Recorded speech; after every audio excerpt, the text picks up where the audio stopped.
For 3 long years, the sky above the village had forgotten how to cry. Not a single proper rain had fallen. Not the kind that soaks the earth deep down. The kind that makes the dry riverbeds gurgle back to life and sends green shoots bursting through the cracked soil. Instead, the sun rose every morning like a hammer, beating down on the land until even the stones seemed to sigh with heat. The people here had always lived close to the edge. Their homes were made of mud, sticks, and thatch, simple, strong, built to last through dust storms and dry spells. But this was different. This wasn't just a dry season. This felt like the land itself was holding its breath and forgetting to let go. Every morning before sunrise, families would walk for miles with empty jerry cans slung over their shoulders, hoping to find water. Sometimes they'd reach a borehole only to find a line of 30 people already waiting, their faces drawn tight with exhaustion. Other times the pump would sputter and cough, giving nothing but air. Children learned early not to ask for a second cup. Adults stopped talking about tomorrow and started counting the days by how many goats had died. At night, when the heat finally loosened its grip, the whole village would gather outside. They didn't have electricity, so there were no screens to stare at, no loud music to drown out the silence. Just stars, thousands of them, sharp and bright in the black sky. And prayers. They didn't pray to gods in temples or churches. They spoke to the sky itself, to the stars that watched without blinking. The elders would lead the chants, their voices low and steady, calling on the heavens to remember them. "We are still here," they'd say. "Don't forget us."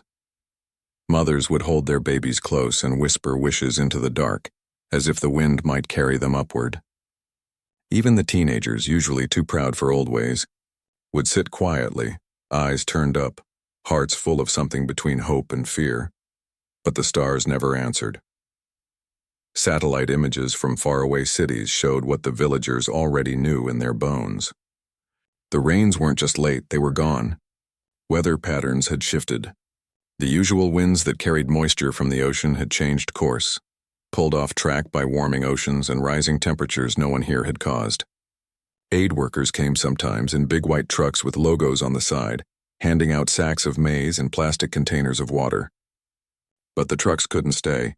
They'd leave, kicking up dust behind them, and the village would be alone again with its thirst. Animals suffered first. The goats, once plump and noisy, grew thin and quiet. Their ribs showed through their skin like the rungs of a ladder. Cows stopped giving milk. Chickens stopped laying eggs. One by one, livestock collapsed in the midday heat, too weak to stand. When an animal died, the family would bury it quickly, not out of ceremony, but because the smell would bring scavengers, and scavengers meant danger.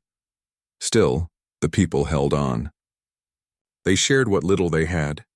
A neighbor with 1 cup of water would split it with another who had none. Grandmothers taught grandchildren how to chew bitter roots to stave off hunger. Men walked farther each week, searching for grazing land that no longer existed, and every night they looked up. They didn't expect miracles. Just a sign, a cloud, a whisper of wind that smelled like rain. Anything to say the world hadn't abandoned them. But the sky stayed clear. The stars stayed cold, then came the silence, not the peaceful kind. This was a heavy, waiting silence, the kind that comes before something breaks. The birds stopped singing at dawn. The insects vanished. Even the wind seemed to tiptoe across the land.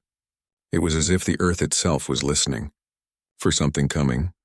No one talked about it openly, but everyone felt it, a tension in the air like the moment before lightning strikes. Children stopped playing outside after sunset. Doors that used to stay open for the breeze were now shut tight. People moved faster when they walked alone, eyes scanning the horizon not for rain clouds but for movement in the tall, dry grass. Because something was changing. The wild places beyond the village, the acacia forests, the rocky outcrops, the dry river gullies were emptying. Animals that once stayed deep in the protected parks were now wandering closer to human settlements. Not out of curiosity, out of desperation. First, it was just tracks in the dust, paw prints too large to belong to a dog, hoof marks leading right up to the edge of the fields. Then came the missing chickens. Not 1 or 2, but whole coops emptied in a single night. The villagers assumed it was foxes or wild dogs. They set traps, built higher fences, kept fires burning. But the losses kept coming. One morning, a family found their last goat lying just outside the pen, throat torn open, eyes wide and glassy. No struggle, no noise, just gone, as if the night had swallowed it whole. That's when the real fear started. Not the kind that makes you jump at shadows, but the deep, cold kind that settles in your stomach and stays. People began whispering about lions. Not the distant storybook kind that live far away in reserves, but real ones. Hungry, lean, and bold enough to walk right up to human homes. Some said they'd heard roaring in the distance, low and rumbling like thunder that never breaks. Others claimed to have seen eyes glowing in the dark, just beyond the firelight. The elders held a meeting under the big baobab tree. They spoke quietly, weighing their choices. In the old days, if a predator took livestock, the men would track it and kill it. But those days were gone. Killing a lion now could bring fines or worse, anger from conservation groups who saw these animals as national treasures. Besides, everyone knew the lions weren't evil. They were starving, just like the people. Their usual prey, zebras, antelope, had vanished too, chased away by the same drought that was killing the village. So instead of spears, they built stronger pens. Instead of curses, they lit extra fires. And instead of looking up to the stars for help, they started watching the ground. Because help wasn't coming from above. If anything was going to change, it would have to come from their own hands, their own courage, their own willingness to share a broken world with creatures just as lost as they were. And still, night after night the stars shone down, beautiful, distant and utterly silent. The first real warning came not with a roar but with silence. One evening, just after sunset, the dogs stopped barking. Not one of them. None of the scrappy, noisy mutts that usually yapped at every rustle in the bushes. They just went quiet all at once, as if someone had turned off a switch. That's when the people knew something was wrong. Dogs don't go silent unless they're scared. And in this part of the world, there's only one thing that can make every dog hold its breath. Later that night, a scream tore through the village, not human, not animal, but something in between. It came from the far edge of the settlement, near the dry thorn fence that marked the boundary between home and wilderness. Men grabbed flashlights and sticks, hearts pounding, and ran toward the sound. What they found wasn't blood or bodies, but something almost worse. Emptiness. 3 goats, the last healthy ones a family owned, were simply gone. No drag marks. No scattered fur. Just snapped ropes and a patch of trampled earth. The next morning, tracks told the story. Big padded prints pressed deep into the dust. Too large for a hyena, too round for a leopard. Lion, and not just one. At least 2, maybe 3, moving together. That meant a pride. Mothers with cubs, probably. Driven by hunger to take risks they'd never consider in better times. Fear spread faster than fire. People stopped letting children walk alone, even in daylight. Women gathered water in groups, eyes darting toward the tree line. Every rustle in the dry grass made someone jump. At night, families slept fully clothed, ready to run. Some even moved their livestock into the center of the village, cramming goats and donkeys into small pens near their huts, despite the smell and the noise. Better to lose sleep than lose everything. Then came the night no one could forget. It was moonless, the kind of dark that swallows sound and shape. Most of the village was asleep, exhausted from another day of hauling water and rationing food. But a young boy, barely 6, had woken up thirsty. His family's water pot was empty, so he crept outside to the shared clay jar near the cooking fire. He was barefoot, wearing only a thin shirt, his small shadow barely visible in the starlight. He never made it back. A low growl, then a sharp yelp, cut off almost instantly. By the time adults rushed out with torches and shouting, there was only a trail of small footprints leading away from the hut. And then nothing. Just a torn piece of cloth caught on a thorn bush, and the heavy, musky smell of predator in the air. They searched all night. Called his name until their voices cracked, followed the trail as far as they dared into the bush, but turned back when they heard the deep rumbling cough of a lion not far off. At dawn they found his sandal near a dry gully. Nothing else. Grief hit the village like a second drought, dry, suffocating, endless. The boy's mother didn't cry. She just sat by the empty space where his sleeping mat had been, rocking slowly, eyes hollow. Others gathered around her, not with words, but with presence. They brought her water, covered her with a shawl, stayed close as if their bodies could shield her from the truth. For days, anger simmered beneath the sorrow. Some men sharpened old knives. Others talked about setting traps, deep pits lined with thorns, poisoned meat left at the edge of the fields. They took one of ours, someone muttered. Now we take theirs. It wasn't cruelty. It was survival. Or so it felt. But the elders called a meeting under the same baobab tree where they'd gathered before. This time the mood was heavier. Smoke from the fire curled into the sky, but no one looked up at the stars. They kept their eyes on the ground, on each other. One elder, his face lined like cracked earth, spoke slowly. "The lions didn't come to hurt us," he said. "They came because they're dying too. Their rivers are dry. Their prey is gone. They walk miles with empty bellies just like we do. Killing them won't bring back the rain. It won't fill our wells, and it won't bring the boy back." Silence followed. Not the fearful kind, but the thoughtful kind. The kind that comes when people are forced to see the world differently. A woman stood up then, her voice quiet but firm. "If we kill the lions, more will come. Or leopards or hyenas. The wild doesn't stop because we're scared. But maybe we can learn to live with it." Her words hung in the air. No one argued. Not because they agreed right away, but because deep down they knew she was right. Revenge wouldn't feed their children. Fear wouldn't protect their goats. Something had to change. That week, something unexpected happened. A truck arrived, not an aid truck with food sacks, but a smaller one with solar panels and wire mesh. 2 rangers from a nearby conservancy had heard about the attacks. They didn't come with lectures or rules. They came with help. Together with the villagers, they built a new kind of boma, a livestock pen made of strong chain-link fencing, buried deep into the ground so nothing could dig under it. They added a solar-powered light that blinked red every few seconds, enough to scare off curious predators without wasting fuel. They showed the men how to reinforce weak spots, how to check for gaps after windstorms. At first, people were skeptical. "Will a light really stop a lion?" someone asked. But the rangers just smiled. "Not the light," they said. "The surprise. Lions don't like what they don't understand. Make your home feel strange to them and they'll go elsewhere." Night after night, the village tested the new system. The lights blinked. The fences held. The dogs slowly started barking again, not in fear but in warning. And the attacks stopped. For a while anyway. Then came the elephants. Not in herds but alone. Old bulls with tusks worn down, ribs showing under wrinkled skin. They wandered into the fields at dusk, not to charge or destroy but to eat. Just eat. They stripped the bark from trees, trampled what little maize had sprouted after a rare drizzle, and drank from the shallow wells meant for people. This time no one reached for weapons. Instead, a group of teenagers, boys and girls who'd grown up hearing stories of giants in the wild, volunteered to stand guard. They didn't shout or throw stones.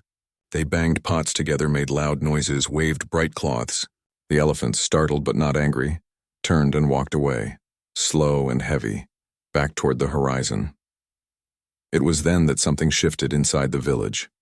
The fear didn't vanish, but it changed shape. It wasn't just about surviving the beasts anymore. It was about understanding them. About seeing their hunger as a mirror of their own.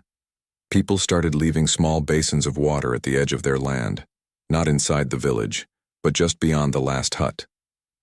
Not enough to waste, but enough to say, "We see you. You're thirsty too." No one knew if the animals drank from them. But the gesture mattered. It was the first time in years they'd offered something to the wild instead of taking from it. And still, the stars watched, silent, distant, unchanged. But down below, in the dust and heat and heartbreak, something new was growing. Not hope exactly, not yet, but a kind of stubborn kindness. The kind that says, if the sky won't help us, maybe we can help each other, even the ones with claws and tusks. Because mercy, it turned out, didn't fall from the heavens. Sometimes, it walked on 4 legs out of the dark. After the boy was lost, the village didn't fall apart. Instead, it pulled tighter, like a rope being twisted to hold more weight. Grief didn't make them weaker. It made them sharper, more awake. They stopped waiting for someone else to fix things. If help was coming, it would have to come from their own hands. The rangers who'd brought the solar lights and strong wire stayed longer than expected. They weren't outsiders looking down. They sat on the ground with the villagers, ate the same thin porridge, listened more than they spoke. One of them had grown up in a place not so different from this. He knew what it felt like to hear a lion's cough in the dark and wonder if your goats would still be there at sunrise. Together, they started something new. It began with the bomas, the livestock pens. Every family rebuilt theirs, not just with stronger fences but with smarter design. They dug trenches around the perimeter, filled them with thorny branches that even the boldest predator wouldn't push through. They raised the roof so leopards couldn't leap over, and they kept the solar lights blinking, not just for show but as a quiet warning. This place is watched. But they didn't stop there. A group of young people, some who'd left for the city years ago and come back when the drought hit, started walking the edges of the village at dawn and dusk. Not with weapons, but with notebooks and old radios. They learned to read the land like a story. A broken twig, maybe a hyena passed through, fresh elephant dung. The big bulls were moving closer again. Deep paw prints near the dry riverbed. Lions were still nearby but not hunting, just passing through. They called themselves the Eyes of the Land. It wasn't a fancy name, but it fit. They weren't warriors. They were watchers. And watching, they realized, was its own kind of power. The elders, at first skeptical, began to nod in approval. One old man, who could track a hair by the way the dust settled behind it, started teaching the youth the old signs, the direction of bent grass, the smell of certain animals on the wind, the way birds go quiet before danger comes. This knowledge hadn't been written down. It lived in memory and muscle, in the curve of a footprint. Now it was being passed on again, not as folklore but as survival. Women took charge of another part: early warning. They set up a simple system using whistles and drums. One long blast meant strange tracks near the north field. 2 short bursts meant elephant sighted, keep children inside. A steady drumbeat at night meant all clear. It wasn't high-tech, but it worked. And it gave everyone a role. Even the youngest kids learned the signals, proud to be part of something that kept their home safe. Then came the water basins. It started with one family. After they secured their goats, they placed a wide, shallow pan of water just beyond their fence, far enough that it wouldn't attract animals into the village, but close enough that a thirsty creature might find it. They didn't tell anyone. They just did it. A few days later, another family did the same. Then another. Soon there were 6 basins along the outer edge of the settlement, refilled every morning before the sun got too hot. No one knew for sure if the lions or elephants drank from them, but the tracks told the story. Paw prints circling the pans, trunk marks in the mud, even hyena prints, lighter and quicker. It wasn't charity. It was strategy. A full animal is a calm animal. A calm animal doesn't raid villages, but it was also something deeper, a quiet acknowledgement that they weren't the only ones suffering. The wild things weren't enemies. They were neighbors in a broken world. One afternoon, a ranger brought a small camera trap, a device that takes photos when something moves in front of it. They tied it to a tree near one of the water basins. A week later, they gathered under the baobab tree to look at the images. There, in grainy black and white, was a lioness. Thin, ribs showing, but eyes alert. She drank slowly, ears twitching, then looked straight into the camera, almost as if she knew she was being watched. Behind her, 2 cubs waited their turn. The next photo showed an old bull elephant, his tusks worn down, sipping carefully, his massive body casting a long shadow in the moonlight. No one spoke for a long time. Then someone whispered, "They're just trying to live like us." That moment changed something. Fear didn't disappear, but it softened. It became respect. And respect made room for solutions.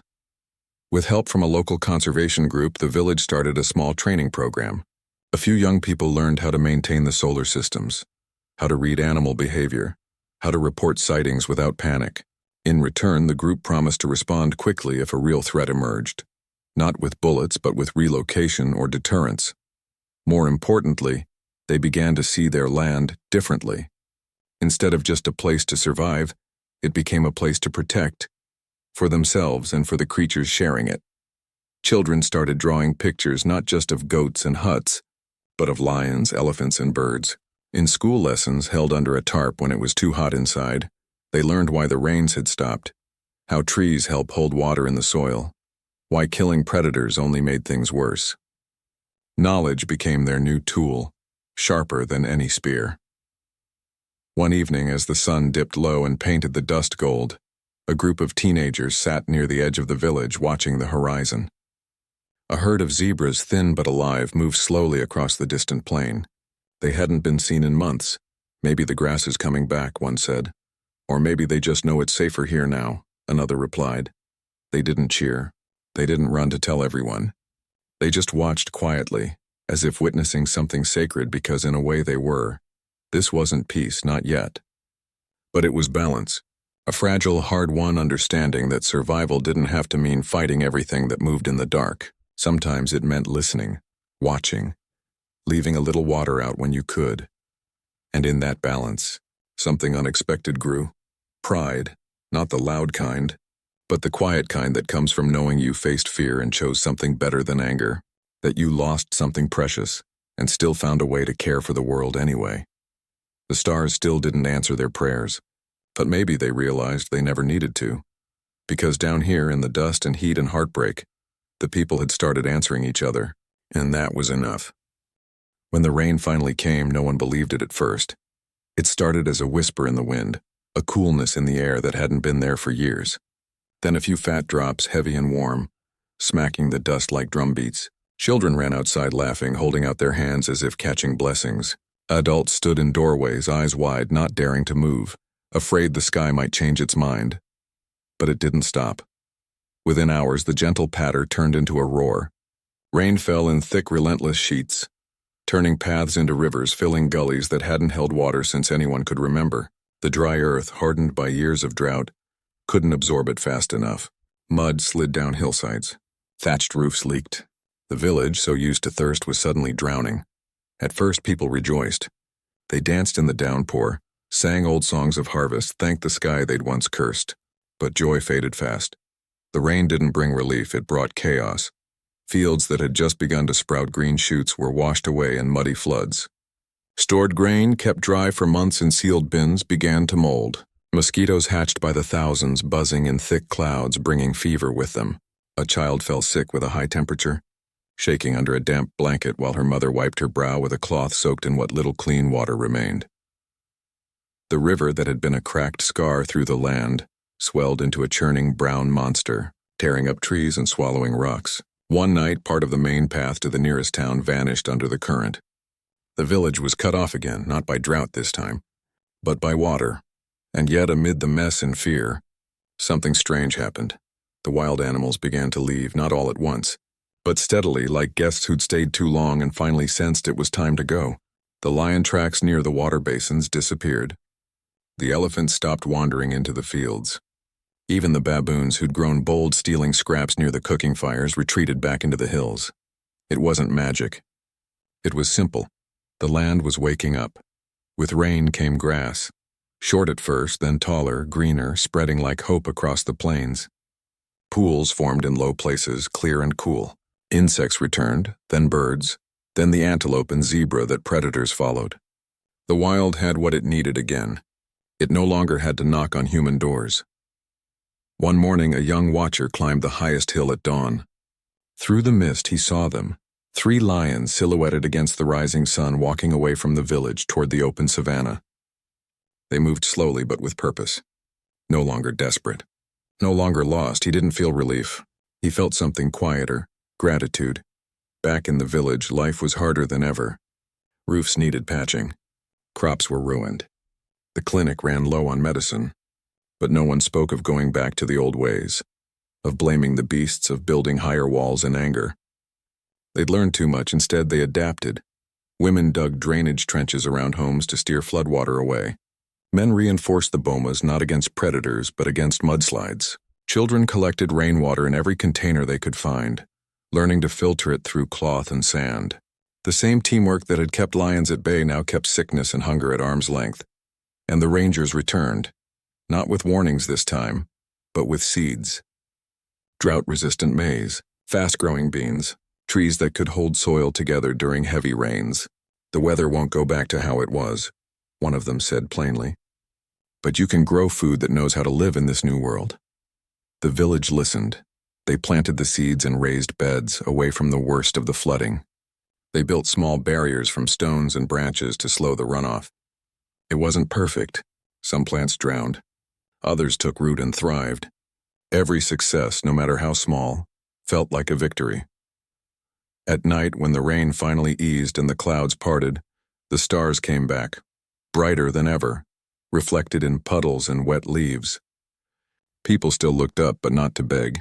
They looked to navigate, to tell time, to remember that even in chaos, the sky kept its rhythm. One evening, the elders gathered again under the baobab tree. The ground was soft beneath them, the air thick with the smell of wet earth and new growth. They didn't chant. They talked. "We thought the drought was the end," one said. "But maybe it was just a warning." Another nodded. "The land is changing. We can't fight it, but we don't have to drown in it either." They spoke of teaching the young ones not just how to survive dry times, but wet ones too. How to read the clouds, how to store food safely, how to share water without shame. They spoke of keeping the water basins even now when the animals were gone, because kindness shouldn't depend on need. And they spoke of the boy. Not with tears this time, but with quiet resolve. "He didn't die for nothing," an elder said, voice steady. "Because of him, we learned to see the wild not as a threat, but as part of this place, just like us." No one argued. The truth of it settled over them like the cool night air. In the weeks that followed, the floods receded. Puddles shrank. The sun returned, gentler now, drying clothes and mud bricks alike. Life didn't go back to normal. There was no normal anymore, but it found a new rhythm. Goats gave milk again. Chickens laid eggs. The first harvest of fast-growing beans was small but enough to share. And every evening, as the sky turned pink and gold, people walked the edges of the village, not in fear but in watchfulness. Not to guard against the wild, but to witness it. Sometimes they'd see a herd of impala grazing in the distance, or hear the distant whoop of hyenas, not hunting, just calling to each other across the dark.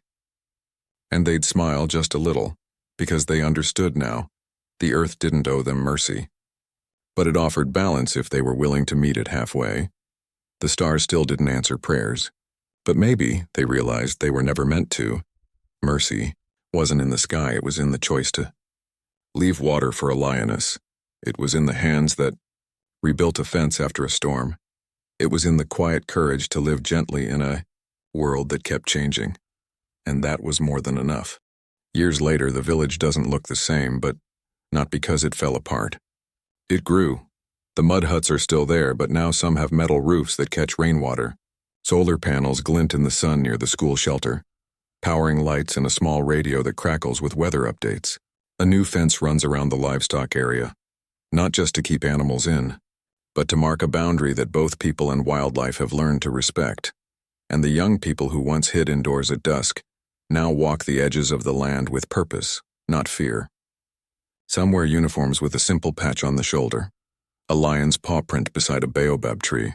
They're not soldiers. They're rangers trained by elders, guided by scientists, rooted in the soil of their home. This place has a new name now, whispered by visitors and written on maps from the capital, the Shared Ground Conservancy. It's not a park for tourists, it's a promise, a living agreement between humans and the wild that neither side has to lose for the other to survive. Every morning, a group of teenagers gathers near the old watering basins, now upgraded with stone edges and covered tops to keep the water clean. They check the camera traps, note animal movements in logbooks, and refill the basins if needed. Sometimes they find fresh tracks, lion, elephant, even the rare wild dog. They don't panic. They record, report, and move on. Knowledge they've learned is the best shield. Inside the village, children sit under a thatched learning shelter, not just memorizing letters and numbers, but studying the seasons, the soil, the songs of birds that signal rain or drought. They learn how to plant trees that hold water, how to build fire breaks, how to calm a frightened goat during a storm. Their lessons aren't just for exams, they're for life. And at night, when the heat softens and the stars return, people still gather outside. But the mood is different now.